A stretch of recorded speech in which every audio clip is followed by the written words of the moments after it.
Chicos, hoy estamos con este nuevo video y pues les voy a comentar por qué el sonido no sirve. Es porque tengo que se llama Movizen.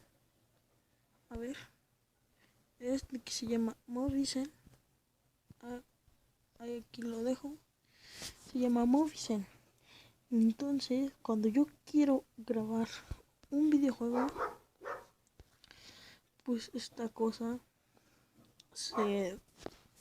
quién sabe qué le pasa, que cuando un video o música o lo que sea no lo capta bien, y es como si estuviera muy bajo el volumen, así que quiero que me disculpen.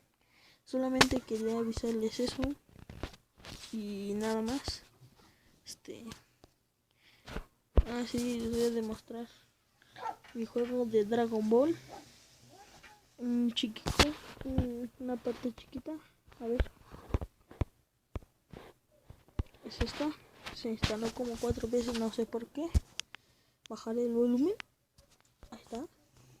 Saúl Kira, o sea, Kira Toriyama. Y creo que ya me salí del tema que estaba hablando, pero no importa. Dale like.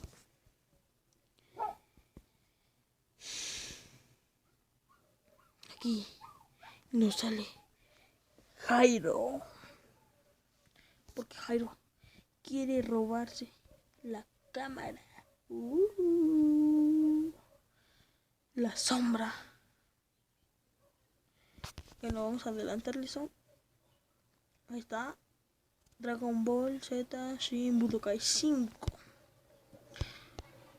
Aún, ¿qué carajos? What? Miren. Si es esta. Tengo a estos.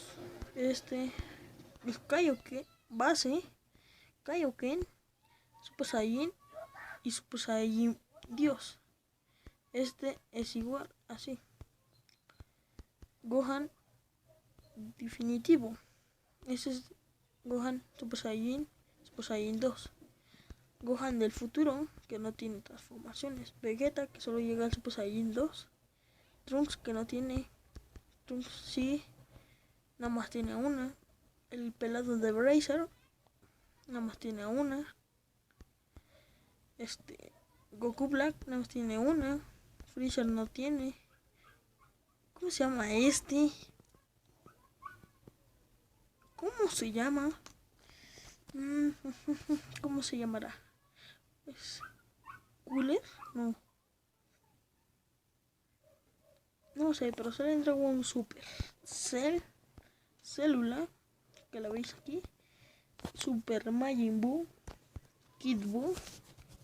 La señorita Zamasu con su esposo, el Black. Este tampoco tiene. Y Goku, niño en la GT. Y Broly. Pues supuestamente es canon. Y les daré una muestrica de cómo es esto. Bye. Pelean. Nadie puede contra el Super. ¿Y por qué no salí con el Super Saiyan? Bueno, vamos a transformarnos. Ojo, gordo, Taku. Bueno, ese es el Irving. ¿Es con este? No, es con este. Sí, es con este. ¿Por qué no me agarra? Es X o es X. Es O. Pero ¿por qué no me agarra? Hoy anda mal este juego. ¿Veis? No me agarra. Ya suéltame. No me está agarrando. Bueno, hasta aquí el video. Nada más les iba a enseñar eso y les iba a explicar eso. Hasta luego, hasta la próxima. Chao.